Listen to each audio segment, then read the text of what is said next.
Wagwan, everybody. Welcome to the Dis Affamie History podcast, where we'll be speaking about history and as well family history and how history relates in terms of Caribbean people for the present as well as in the past, and how in the past, what that does and brings forth for what we are going through at present, and what we can learn from our history, from our family, and take that moving forward. So I do hope you enjoy the podcast. And if you like it, please ensure to subscribe, like, and review. Thank you. In today's episode, we welcome Jess from the Kalapani Archives, discussing the East Indian indenture labour system that were dispersed through the Caribbean and Africa and the South Pacific, and how this repository of the Kalapani Archives can be used in family research. So let's listen in. So I just wanted to thank you, Jess, for coming on to the podcast today to speak about the Kalapani Archives and to give us, an understanding of what you're doing and how this all started. So before we start, if I can just have you just do a brief introduction of yourself and Of course. So I'm Jess. I currently live in London and I run Kalapani Archives with Tony, who lives in Georgia. We actually met online and sort of like bonded over like just a mutual interest in Indo-Caribbean history. And sort of like outside of Kalapani, I do like fashion marketing and Tony is a photographer. So I think we come from like quite different backgrounds, but we've sort of, bonded over this like mutual interest in Indo-Caribbean history. And I think like a desire to also find like a community within like the Indo-Caribbean community, because we found that there wasn't really that much of a community in the places that we live in. So I think like creating an online space where that community is sort of being created is really nice. And one of the driving factors as to why we started Kalapani in the first place. No, that's fantastic. And you're right. It's just creating these spaces that are needed for others to connect to and to discuss, what's important and what is personal to them. So what is the significance of behind naming the group Kalapani Archives?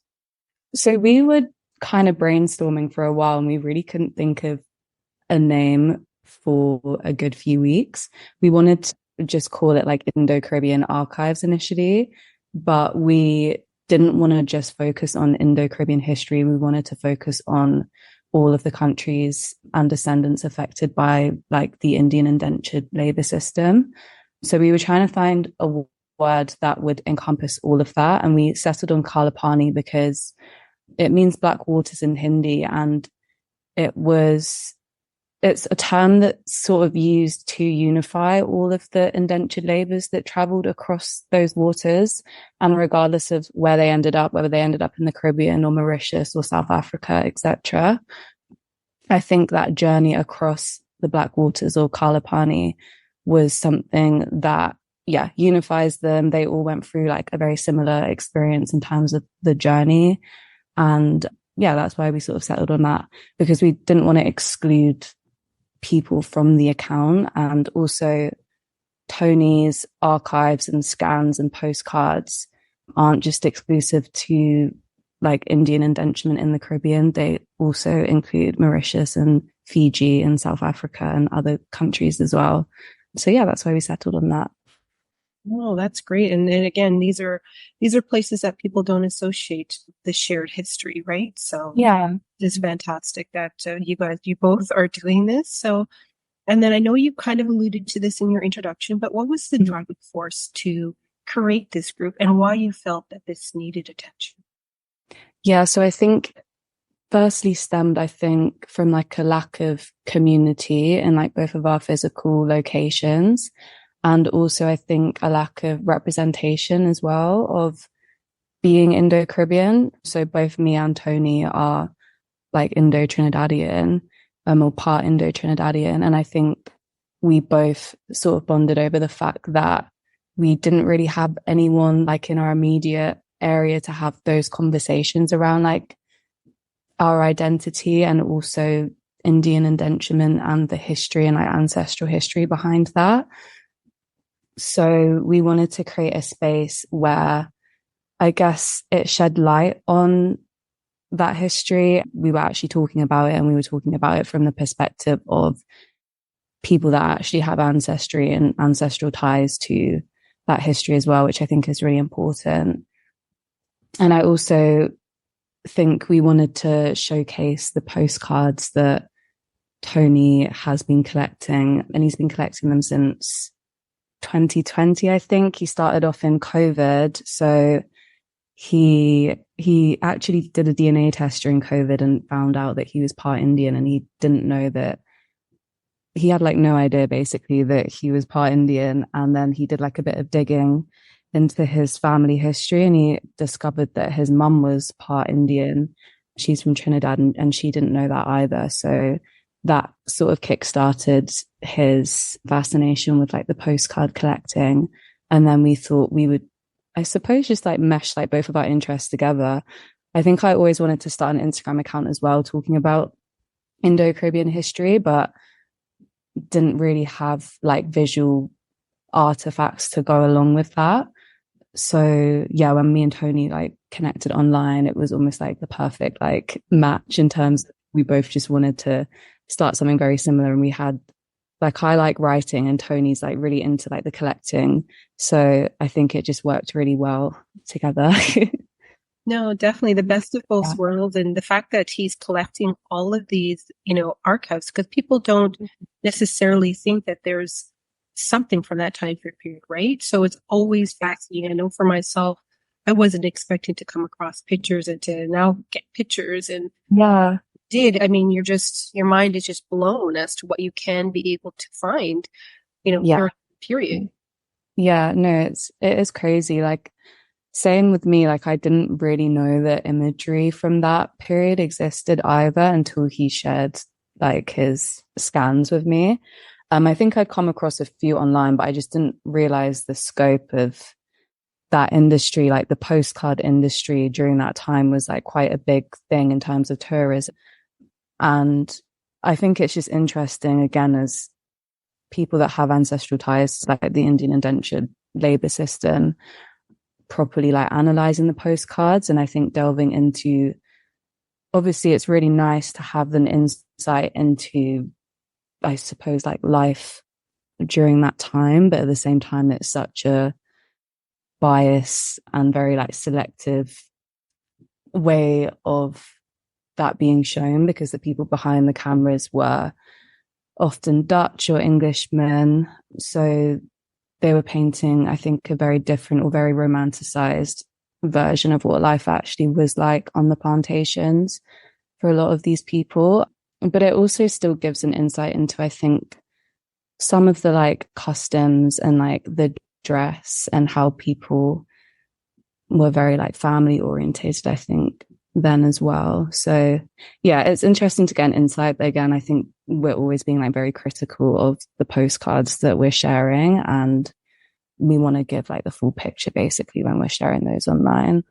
No, that's very key for that, because again, who is, as you said, it's who's taking those pictures and what type of narrative that they're trying to present. But you're trying to give the whole entire picture of everything. But it is still good to have that type of illustration being provided, because I thought that was wonderful on your website. Yeah. And I guess this leads into, I guess, again, the primary goal and the objectives of the Kalapani Archives aims to achieve.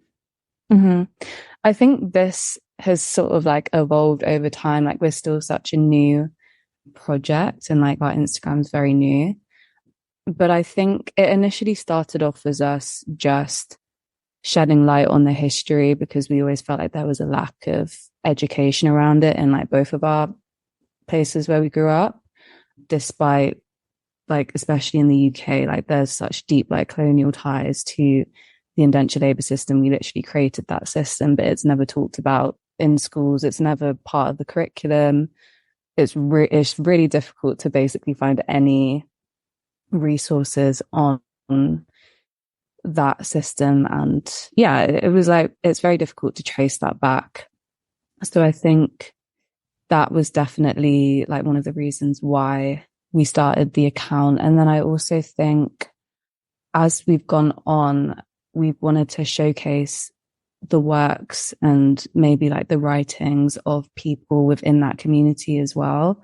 So again, not just Indo-Caribbean people, but just anyone that has ties to that system, because I think it's really useful to have a platform where it gives descendants of Indian indenturement a voice. We don't really have that, or I don't really know of any other platforms. There are platforms out there, but again, I think they're quite small and far few in between. So we wanted to, create something that would bring more of a community together, because we didn't really have that physically. So I think it sort of just like naturally came about that it was just in an online space instead. But yeah, I think that's sort of the reason why we created it in the first place. No, and that's great, because many voices need to be, and everybody has their own, I guess, viewpoint on things, right? And so the more, the merrier, and the more that people are talking about it, bringing this up, because you're right. I know that you're from the UK, I'm from Canada. There's very little said in the school about, in terms of the Caribbean and their connection. Because I mean, Canada itself was part of the empire in terms of a colony, just as much as the Caribbean was, but that part of it is never said, other than Upper and Lower Canada is what it was called at the time, which we were colonized by France as well. But again, it's just that narrative that's not totally encompassing everything about it. Yeah.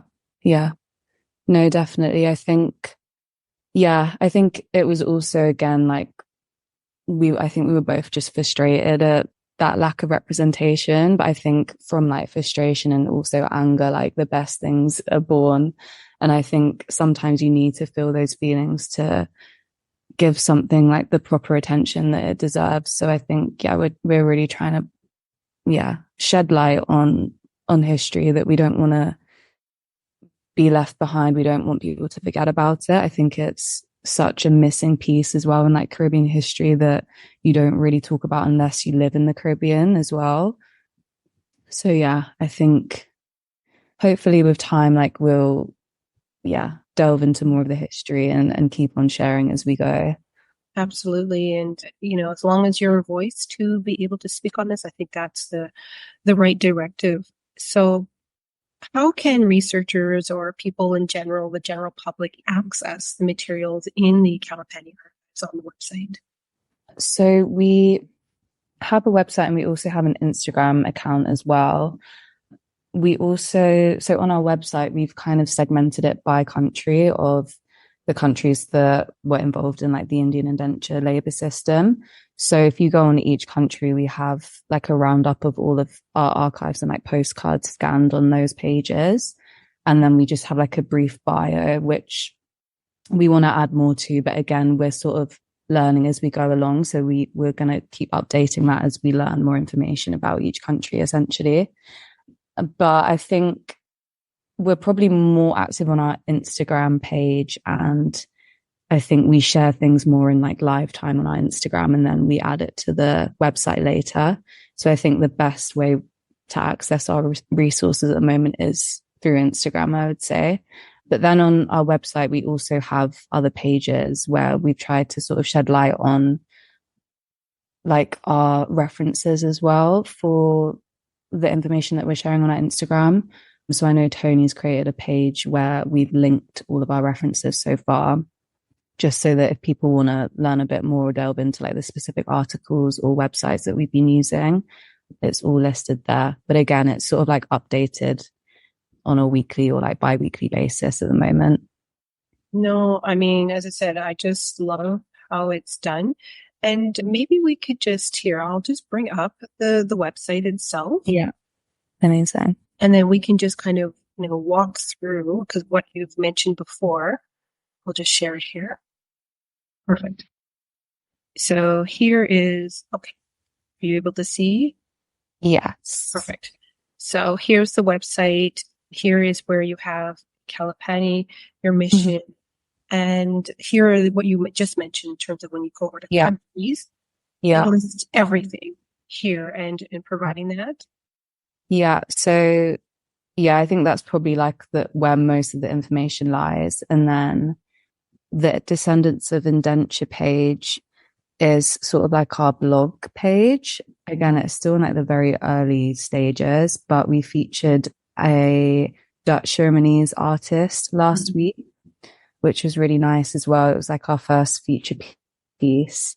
So this is where like other blog posts will lie, where when we interview like other people from the community, they'll all get featured on this page. Perfect. Yeah, because I guess people can be able to submit something in terms of your blog post, or is it? Yeah.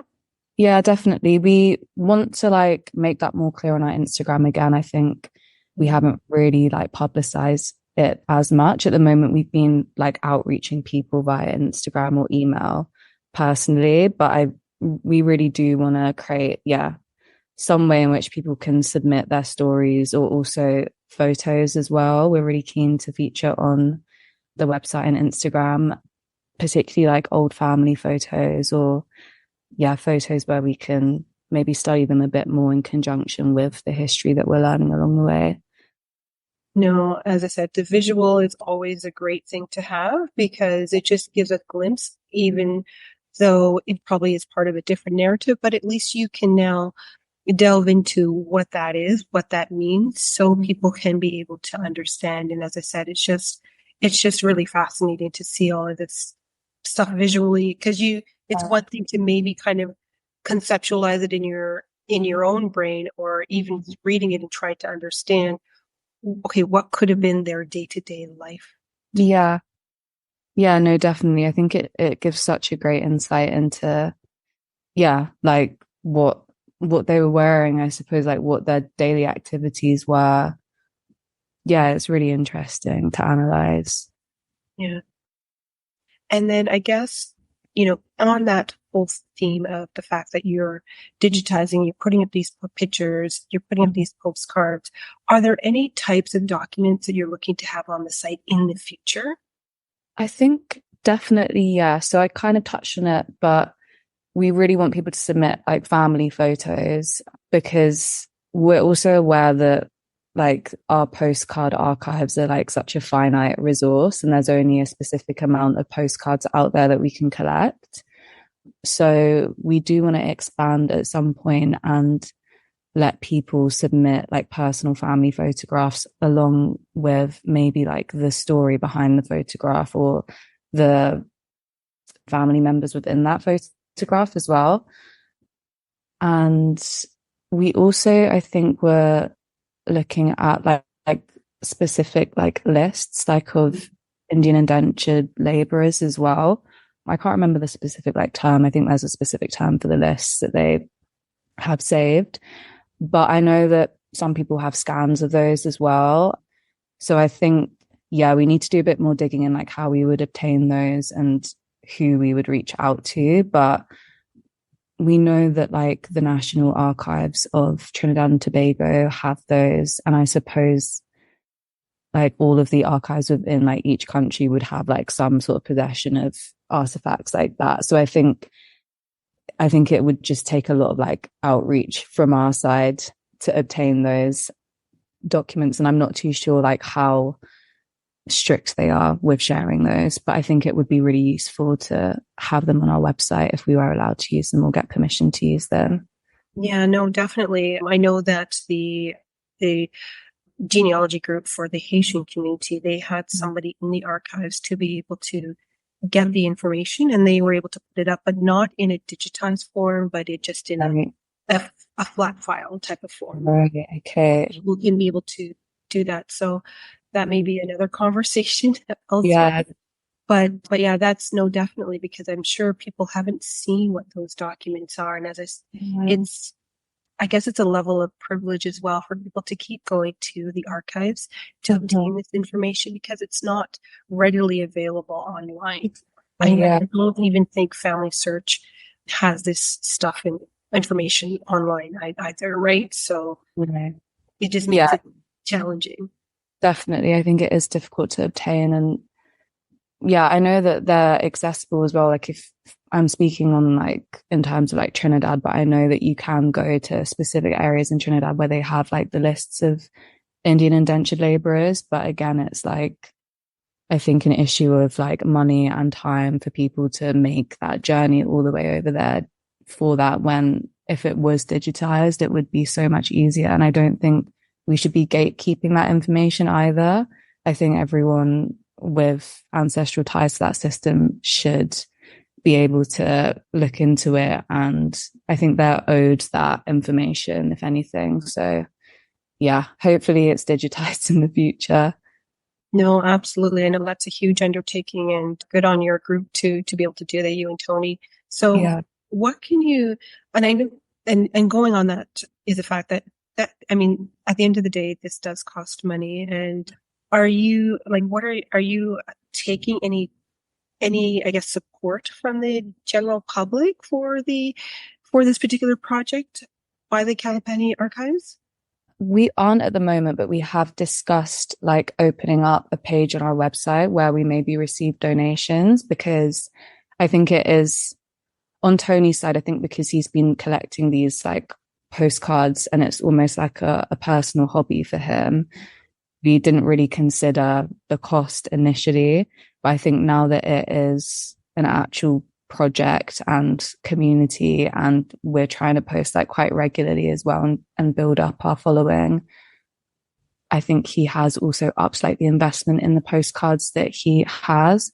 So we were thinking of opening up like a donations page on our website where people can donate if they want to, I guess, to help us with like our research. And I think it is also, I think we touched on this like a while ago, but also just like the fact that these artifacts are owned by people that have ancestral ties to the Indian indenturement, like Indian indenture labor system, always a mouthful, is really important. And so I think, like personally, I would want those artifacts to be in the possession of other people with similar ancestry to me. And yeah, we've kind of been thinking about like a few other options as well. I think we would really love to share these postcards out to community members as well if you're interested in them, if they wanted to also buy them. So yeah, we're kind of like still brainstorming around that at the moment. Again, like still very early days, but I think we will open up a page for donations in the future. Oh no, that's great, because it's just having the space, the data space for hosting a website with all these pictures. I mean, that's a lot in terms of to have that as well. So that's good to know that will be coming in the future. And and I guess what this as well for the California Archives, does it or will it be hosting any exhibits or any educational programs in the future? Is that where you're thinking as well of how this will further expand? I think so. Yeah. Again, we had like a few people reach out to us, like, and again, like quite the early stages. And I think we would be really interested in doing like panel talks or events specifically around Indo-Caribbean history, because I think me and Tony are a bit more familiar with that. I feel like we can speak on that a little bit more compared to like the other aspects of the like postcards that we're sharing on Instagram. And so, yeah, I think it is definitely something that we've been looking into. And I also think, again, like since starting our account, we've connected with so many people that we didn't know existed and created like a small but like growing community of people, again, that share like this ancestry and history of us and are also just as interested in it as us. And it's like opened both of our eyes up to a community that we didn't even really know existed. Even in London, like we've been speaking to a few people that have like small like Indo-Caribbean communities that we really want to feature on our page as well. And I think in the future it would be so nice to collaborate with these people and host events or workshops or talks. So yeah, I think it is something we would love to explore in the future. Oh, perfect. And this kind of leads into the next question in regards to sharing any other stories or examples of how the archives have impacted individuals or communities. And I know that you've definitely used in terms of your Instagram page, Can you, is there anything else you wanted to expand on that, or?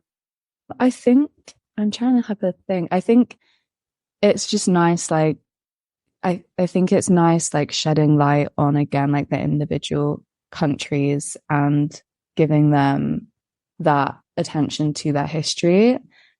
I started posting about sort of like Indo-Caribbean identity like on my TikTok before we started Kalapani Archives, and I think that always had people in the comments like starting discussions about sometimes traumatic things, but I think it was also like a space where people's experiences and like their ancestral experiences were really validated as well. And I think that's continued on our Instagram page, where again, like I think Suriname was like a specific country where people were just always like, oh, like no one ever talks about Suriname, no one ever talks about the fact that like there's so many Indian people in Suriname.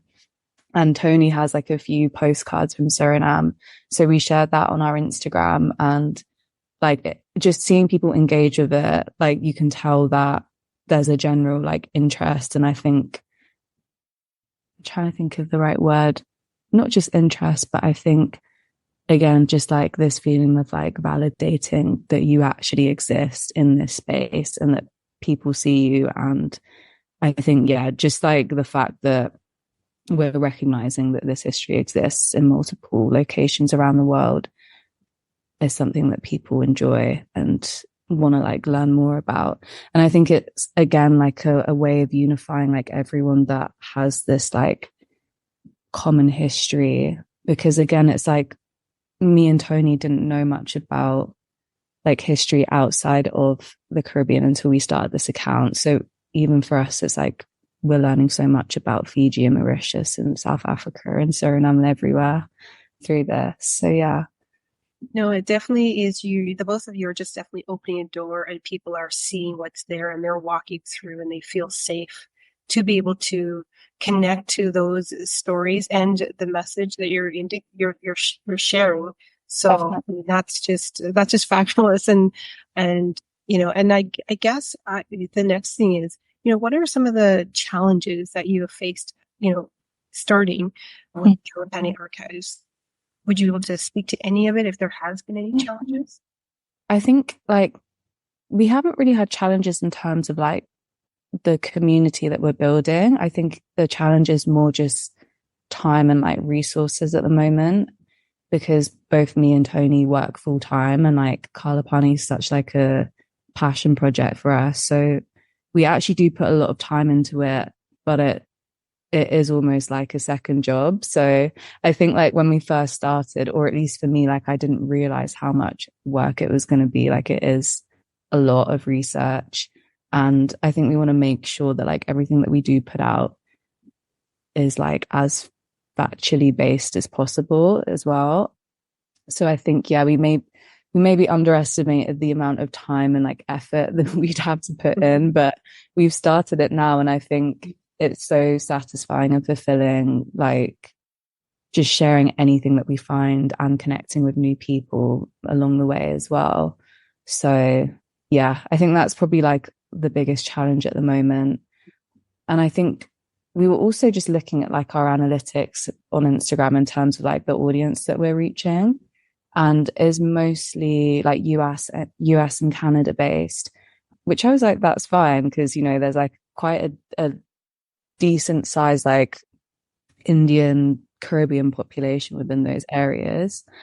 But Tony was like, oh, do you not want to expand like more into like London, because you're from London, like there should be like more of an English audience as well. And I was like, yeah, like I would like to, but again I think it's just going to come with time and connecting with more people within that community in London. And like I've said, like I've never really felt like I've had that community, so I'm almost having to like research through Instagram and like social media who we can reach out to and connect with, because that community is always like lied more within like my immediate family. Like we don't really have spaces in London where like Indo-Caribbeans or like Indo-Mauritians or like Indo-Fijians like can like sit down in a space, and I don't know, like there's no hub for that. So I think Kalapani will hopefully create that in some aspects.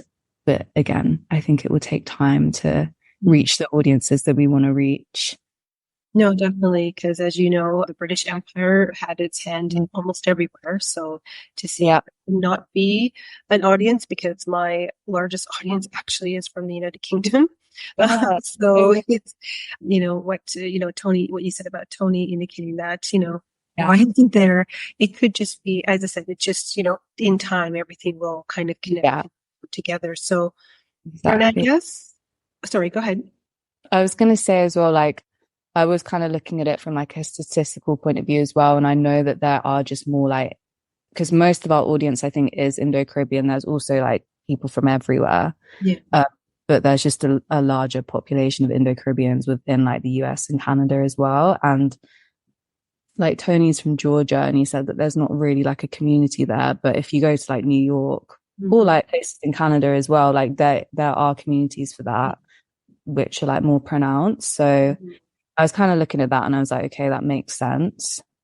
I think the UK just has like a little push. It needs a little push to have that community kick started, because there are people trying to do that, but I think it's still in the very early stages of like community building for Indo-Caribbeans in London and like other cities in the UK.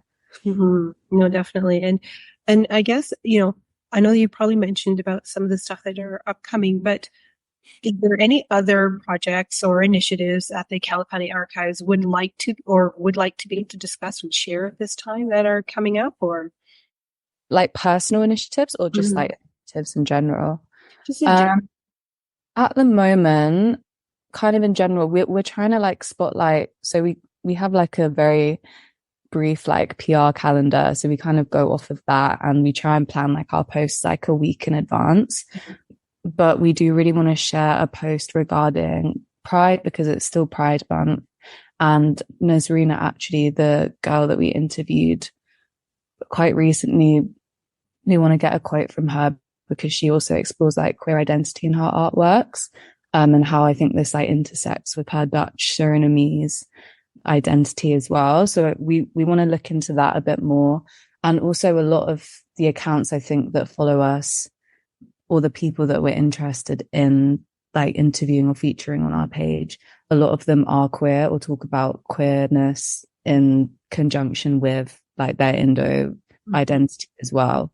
So that's something that we definitely want to feature this month. And then I think going forward, there are a few people in London that I would love to like reach out to or feature on our page as well. I was speaking to a ceramicist, I forgot her name, but yeah, she just looks amazing, and she actually hosts like Indo-Caribbean like ceramics workshops at the V&A Museum, because the V&A Museum, they recently like launched this new event series.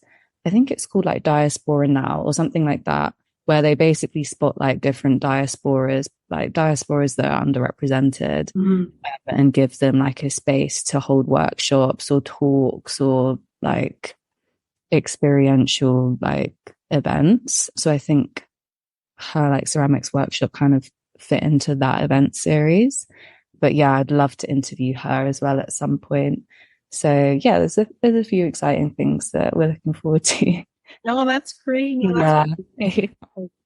And I guess now we're going to come to an end, because we couldn't talk all day on this. But is there anything else that you'd like to share about the Kalapani Archives that we haven't covered during this discussion? I'm trying to think. I think we've covered most things. I think, again, like, I feel like me and Tony always try and reiterate that like we're so early on in our journey of like researching and like sharing these things, that we're still learning and we're like still novices at this. But I think it's just like really nice to be able to bring other people that I guess are on similar journeys along the way with us as well, and connect with them over that. And I think Kalapani, like as a whole, like it's opened up like personal conversations. Like I think me and Tony like have also like just been speaking more about like our Indo heritage within like our families as well, and like just trying to do a bit more digging around that and like around like our personal family stories as well. And the information is all there, but you just need to ask the right questions sometimes. all the right people. Like specific people are going to know like different like aspects to your family story as regards to like other people.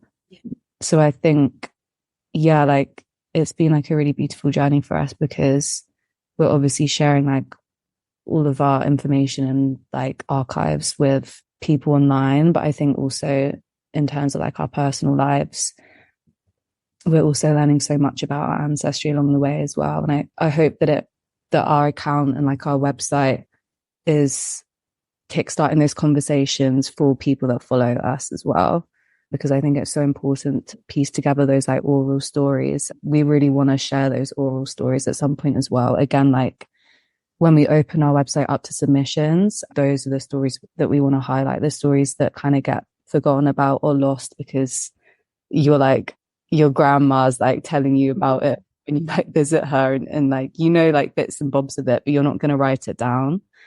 But I think it's so important to write those things down and have like a physical documentation of them. So yeah, that's sort of where we're at the moment. No, that's great. And hopefully next time, once things are, you know, in a much different state from where it is right now, that both you and Tony, because we've mentioned Tony a lot, and yeah, he can be part of that conversation next time. Again, just wanting to thank you so much, Jess, for coming on to speak about this, because it is about, as I said, it's opening a door and people are resonating to what is being shared and they're feeling safe enough to walk through and to be able to comment and to share and to really support what you both are doing, which is just fabulous in my opinion. So, but thank you. Thank you so much. Thank you so much for having me on the podcast. It was a pleasure speaking. And yeah, like again, I think we're really excited to see where this takes us and yeah, excited to learn more and share more. Definitely. Thank you so much. Hoped you enjoyed this episode, and if you did, please make sure to like, follow, subscribe, and write a review for the episode wherever you listen to your podcast. Thank you.